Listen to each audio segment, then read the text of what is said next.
Bismillahirrahmanirrahim. Assalamualaikum warahmatullahi wabarakatuh. Alhamdulillah wassalatu wassalamu ala rasulillah la nabiyya ba'dah. Qala rabbi shrah li sadri wa yassir li amri wahlul 'uqdatam min lisani yafqahu qawli. Amma ba'du.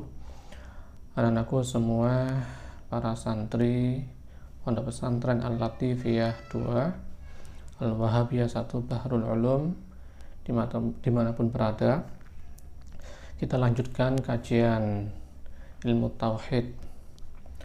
Pada pertemuan sebelumnya kita sudah membahas mengenai keutamaan mempelajari ilmu tauhid beserta dalil-dalilnya. Insyaallah pada kesempatan kali ini kita mulai masuk pada beberapa topik penting. Di antaranya adalah topik mengenai bagaimana cara kita beriman kepada Allah Subhanahu wa taala. Namun sebelum kita memulai kajian pada kesempatan kali ini, marilah kita bersama-sama meluruskan niat kita.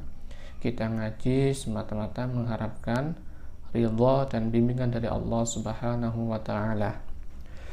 Anak-anakku semua, penting untuk kita ketahui bahwa sebagai seorang muslim mukallaf, kita wajib mengimani Allah Subhanahu wa taala. Adapun cara mengimani Allah Subhanahu wa taala adalah dengan meyakini dengan seyakin-yakinnya tanpa ada keraguan sedikit pun bahwa tidak ada Tuhan yang berhak disembah, tidak ada Tuhan yang berhak mendapatkan puncak ketundukan dan perendahan diri kecuali hanya Allah Subhanahu wa taala. Tidak ada Tuhan yang berhak disembah selain Allah Subhanahu wa taala. Ini adalah makna global dari la ilaha illallah. Tidak ada Tuhan yang berhak disembah selain Allah Subhanahu wa taala. Tidak ada yang mampu menciptakan dari tidak ada menjadi ada kecuali hanya Allah Subhanahu wa taala. Inilah cara kita mengimani Allah Subhanahu wa taala secara global. Adapun secara rinci, cara mengimani Allah Subhanahu wa taala secara rinci adalah dengan mengetahui sifat-sifat Allah Subhanahu wa taala. Allah Subhanahu wa taala disifati dengan sifat-sifat yang layak bagi zatnya. Allah Maha Suci dari sifat-sifat kekurangan dan sifat-sifat yang tidak layak bagi Allah Subhanahu wa taala. Di antara sifat Allah Subhanahu wa taala yang wajib kita ketahui ada 20. Sebagian ulama yang lain mengatakan 13. Perbedaannya semacam ini hanyalah perbedaan dalam hal furu'iyah, cara menghitung. Tetapi secara substansi, baik yang 13 maupun 20 itu sama, tidak ada perbedaan. Nah, hari ini kita akan membahas sifat-sifat wajib bagi Allah Subhanahu wa taala. Sifat wajib yang dimaksud di sini adalah yaitu sifat itu pasti ada pada zat Allah Subhanahu wa taala dan tidak mungkin tidak ada. Apa saja sifat tersebut? Yang pertama adalah sifat al-wujudu. Sifat wujud. Maknanya apa? Makna wujud adalah annallaha ta'ala mawjudun, bahwa Allah itu ada. Kita wajib mengimani, kita wajib meyakini dengan seyakin-yakinnya bahwasanya Allah itu ada. Tidak mungkin Allah itu tidak ada. Allah pasti ada. Adapun dalil bahwasanya Allah itu ada adalah firman Allah Subhanahu wa taala yang berbunyi, a'udzubillahi minasyaitonirrajim, afillahi syakkun. Afillahi syakkun, yang maknanya tidak ada keraguan sedikit pun tentang adanya Allah Subhanahu wa taala. Artinya apa? Artinya Allah itu zat yang wujud, zat yang pasti ada. Kemudian disabdakan pula oleh Rasulullah Muhammad sallallahu alaihi wasallam dalam sebuah hadis riwayat Al-Imam Al-Bukhari yang berbunyi, "Kanallah wa lam yakun syai'un ghairuh." Kanallahu wa lam yakun syai'un ghairuh. Kanallahu, Allah ada pada azal. Allah ada pada azal dan tidak ada pada azal itu selain Allah Subhanahu wa taala. Azal itu apa? Azal adalah suatu keberadaan di mana belum ada sesuatu selain Allah Subhanahu wa taala. Belum ada makhluk, belum ada langit, bumi, surga, neraka dan seisinya. Belum ada waktu dan lain sebagainya. Hanya Allah Subhanahu wa taala yang maujud, yang ada. Jadi Allah ada pada azal. Walam yakun syai'un ghairu, dan pada azal tidak ada selain Allah Subhanahu wa taala. Ini juga menjadi dalil bahwasanya Allah itu memiliki sifat wujud. Allah itu ada. Adapun dalil aqli, dalil rasional bahwa Allah itu memiliki sifat wujud itu apa? Yaitu adanya alam semesta. Adanya alam semesta beserta isinya ini adalah dalil, adalah bukti bahwa ada yang menciptakan. Siapa itu? Allah Subhanahu wa taala. Sebagaimana dalam kehidupan kita, misalkan kita menemukan ada tulisan di papan tulis. Adanya papan tulisan di papan tulis ini menunjukkan bahwa ada yang menulis. Siapa itu? Manusia. Demikian pula adanya alam semesta beserta isinya ini adalah dalil, bukti bahwa Allah itu ada, bahwa Allah itu maujudun. Allah itu ada. Itu yang pertama. Selanjutnya adalah sifat al-wahdaniyah. Sifat al-wahdaniyah. Allah Maha Esa. Yang dimaksud dengan al-wahdaniyah di sini adalah ay annahu wahidun la syarikalah. Bahwa Allah itu esa dalam pengertian la syarikalahu. Tidak ada sekutu bagi Allah Subhanahu wa taala. Jadi Allah tidak ada sekutu baginya. Ini sebagaimana yang disampaikan, diucapkan oleh Al-Imam Abu Hanifah. Al-Imam Abu Hanifah, pendiri madhab Hanafi, beliau mengatakan innallaha wahidun la min tariqil adadi walakin min tariqi annahu la syarikalah. Bahwa Allah itu esa. Esa bukan dalam pengertian bilangan, tetapi dalam pengertian bahwa tidak ada sekutu bagi Allah Subhanahu wa taala. Itu adalah makna wahdaniyah. Allah Maha Esa dalam pengertian tidak ada sekutu baginya. Esa di sini sekali lagi bukan dalam pengertian bilangan. Yang namanya bilangan itu misalkan 2 dikurangi 1 menjadi 1, atau setengah ditambah setengah menjadi 1. Setengah ditambah setengah menjadi 1. Bukan dalam pengertian itu. Kenapa? Karena Allah bukanlah benda yang bisa dibagi-bagi. Ya, Allah bukan benda yang bisa dibagi-bagi atau dipotong-potong. Jadi sekali lagi esa dalam pengertian tidak ada sekutu bagi Allah Subhanahu wa taala. Apa dalil bahwasanya Allah itu memiliki sifat esa?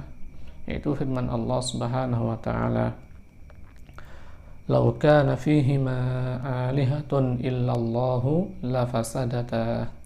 Lau kana fihima alihatun illallahu lafasadata. Yang maknanya seandainya di langit dan bumi terdapat beberapa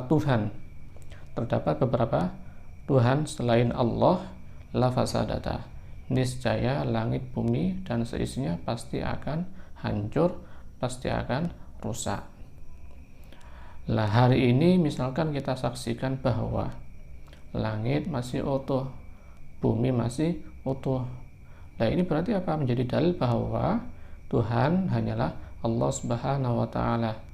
Tidak ada selain Allah. Seandainya di alam semesta ini ada pencipta selain Allah, ada Tuhan selain Allah, niscaya bumi, langit dan seisinya pasti sejak dulu sudah hancur, sudah musnah. Kenapa?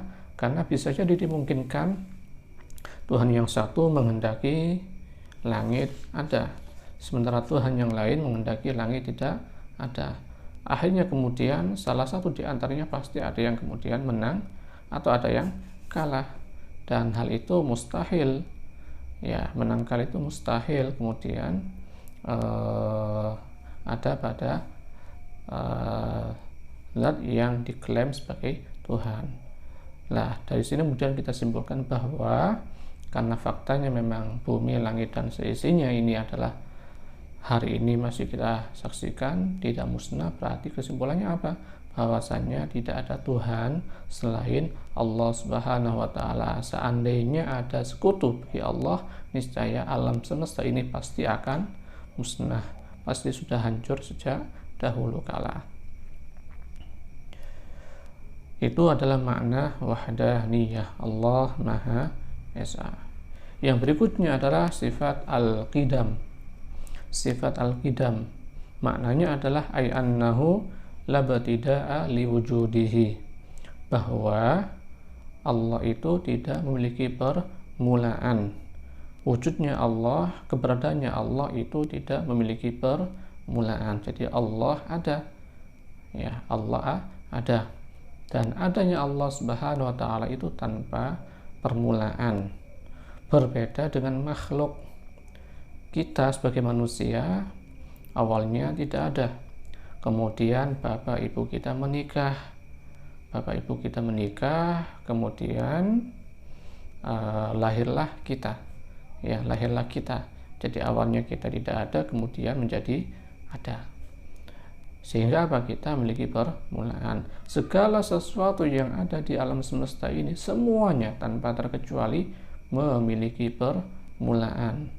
Satu-satunya zat yang tidak memiliki permulaan hanyalah Allah Subhanahu wa Ta'ala. Inilah makna al-qidam, ay la batida'a liwujudihi.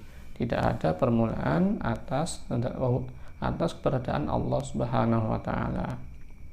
Dalilnya adalah firman Allah Subhanahu wa Ta'ala yang berbunyi huwal awwalu wal akhir. Huwal awwalu wal akhir, surat Al-Hadid. Huwa, dia Allah, adalah al-awwalu, zat yang tidak memiliki permulaan. Huwal awwalu, dia Allah adalah zat yang tidak memiliki permulaan. Wal akhiru, dan juga zat yang tidak memiliki akhiran. Yang berikutnya adalah sifat al-baqa. Al-baqa maknanya ay annahu la nihayata liwujudihi, bahwa keberadaan Allah Subhanahu wa Ta'ala itu tidak ada akhirnya. Allah Maha Kekal selama-lamanya, tidak ada akhiran bagi keberadaan zat Allah Subhanahu wa Ta'ala. Allah tidak mati, Allah tidak musnah, Allah tidak berubah. Jadi Allah Maha Kekal selama-lamanya, tidak akan musnah, tidak akan mati, tidak akan hancur. Ini berbeda dengan kita sebagai makhluk.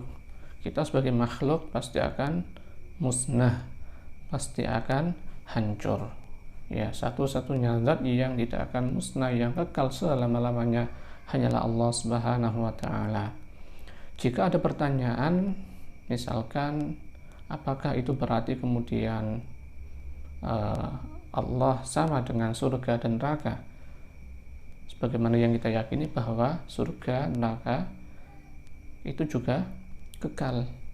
Nah, apakah itu kemudian berarti bahwasannya sifat kekalnya surga, neraka itu sama dengan sifat kekalnya Allah Subhanahu wa Ta'ala?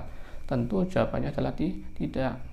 Surga, neraka itu makhluk yang Allah ciptakan. Awalnya tidak ada, kemudian ada. Siapa yang mengadakan? Allah Subhanahu wa Ta'ala. Itu kekalnya surga, kekalnya neraka itu bukan kekal dengan sendirinya, tetapi kekalnya surga, neraka itu karena dikekalkan oleh Allah Subhanahu wa Ta'ala. Secara akal, secara rasional, sah-sah saja surga ataupun neraka itu hancur, tetapi karena Allah sudah menas di dalam Al-Quran, sudah menghendaki bahwasannya surga, neraka itu kekal, maka surga dan neraka itu wajib kita imani kekal. Tetapi kekalnya surga dan neraka itu nisbiyah. Nisbiyah maknanya apa? Kekal karena dikekalkan oleh Allah Subhanahu wa taala. Sementara kekalnya Allah Subhanahu wa taala itu dzatiyah. Kekal karena kekal dengan sendirinya tanpa ada zat lain yang membuatnya kekal. Itu perbedaannya. Apa dalil bahwasannya Allah itu maha kekal?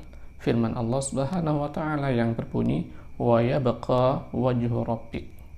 Wa yabqa dan maha kekal wajhu rabbik ai dzatuhu, dan maha kekal zatnya Allah Subhanahu wa taala.